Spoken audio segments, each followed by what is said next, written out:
ذرائع کے مطابق وزیر اعلیٰ کے استعفے کے بعد قانونی بحث چھڑ گئی۔ بیرسٹر کا موقف تھا کہ استعفے کا متن آئین کے مطابق نہیں ہے، یہ بیرسٹر گوہر کا تھا، جبکہ دیگر نے اسے مکمل اور حتمی قرار دیا۔ بیرسٹر گوہر نے مشورہ دیا کہ معاملہ عدالت میں لے جایا جائے تاکہ آئینی وضاحت ہو سکے، لیکن بیرسٹر سلمان اکرم راجہ نے اس کی مخالفت کی۔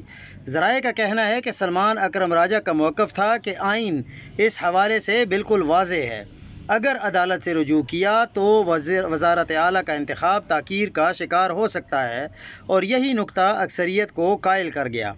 دلچسپ بات یہ ہے کہ بیرسٹر گوہر اس سے قبل بھی عمران خان کو سہیل آفریدی کے انتخاب پر نظر ثانی کا مشورہ دے چکے ہیں۔